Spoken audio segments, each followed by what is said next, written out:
Dr. Martin Luther King Jr. Dr. Martin Luther King Jr. Dr. Martin Luther King Jr. Originally named Michael King Jr., born January 15, 1929, in Atlanta, Georgia, he was a Baptist minister and social activist who led the civil rights movement in the United States from the mid-1950s until his death by assassination in 1968. King came from a comfortable middle-class family rooted in the tradition of the Southern Black ministry. Both his father and maternal grandfather were Baptist ministers. His parents were both college educated, and King's father had succeeded his father-in-law as pastor of the prestigious Ebenezer Baptist Church located in Atlanta, Georgia. Young Martin received a solid education and grew up in a loving extended family. Although he grew up in the Black affluence, at the age of 6, one of his white playmates announced that his parents would no longer allow him to play with King because the children were now attending segregated schools. Also, dearest to King in those early years was his maternal grandmother, whose death in 1941 left him shaken and unstable. Before college, King spent the summer on a tobacco farm in Connecticut. It was his first substantial experience of race relations outside the segregated South. The peaceful mixing of races in public and private spaces gave King a personal account of how the world really should work.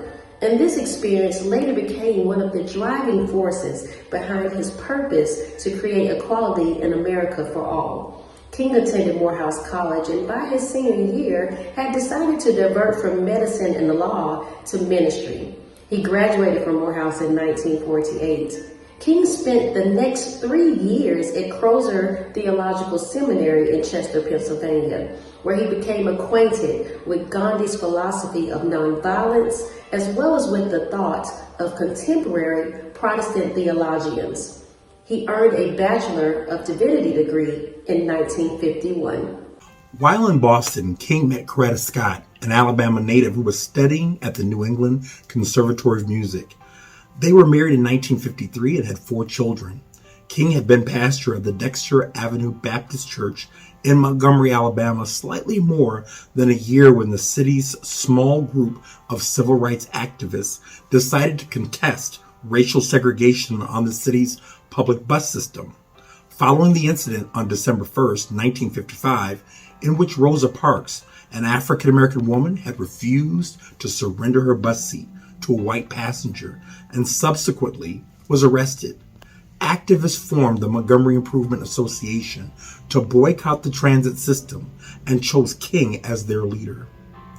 King gave his first speech to the group, and his words introduced the country to a fresh voice, a skillful rhetoric, and an inspiring personality, and in time, a dynamic new doctrine of civil struggle. Although King's home was dynamited and his family's safety threatened, he continued to lead the boycott until 1 year and a few weeks later, the city's buses were desegregated. Buses were desegregated. Buses were desegregated. King organized the Southern Christian Leadership Conference, also known as the SCLC, which gave him a base of operation throughout the South, as well as a national platform from which to speak. King also looked to Africa for inspiration.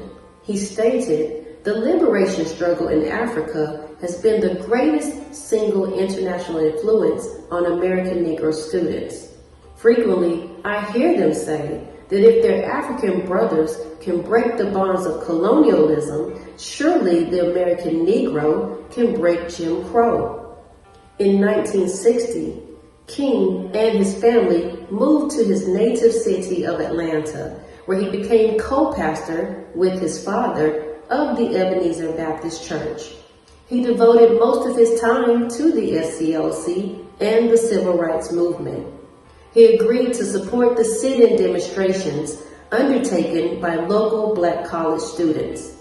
In late October, he was arrested with 33 young people protesting segregation at the lunch counter in an Atlanta department store.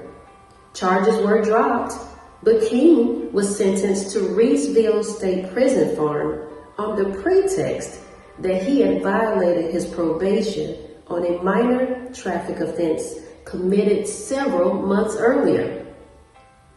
The case assumed national proportions, with widespread concerns over his safety.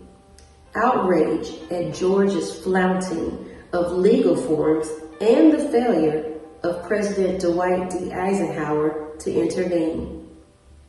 King was released only upon the intercession of Democratic presidential candidate John F. Kennedy. In Birmingham, Alabama, in the spring of 1963, King's campaign to end segregation at lunch counters and in hiring practices drew nationwide attention when police turned dogs and fire hoses on the demonstrators.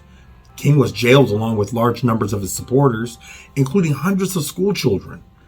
Near the end of the Birmingham campaign, King joined other civil rights leaders in organizing the historic March on Washington.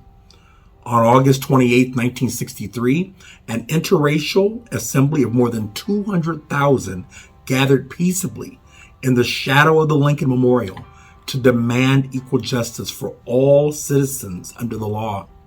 It was here where crowds heard King's famous "I Have a Dream" speech, in which he emphasized his faith that all men someday would be brothers.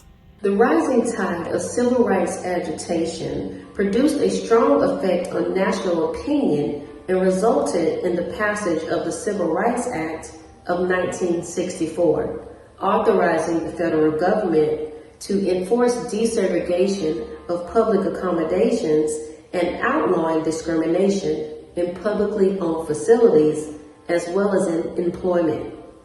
That same year, King was awarded the Nobel Peace Prize. Other famous prominent stances, such as Selma, Alabama, and the U.S. involvement in the Vietnam War, defined King's success in breaking down the walls of injustice.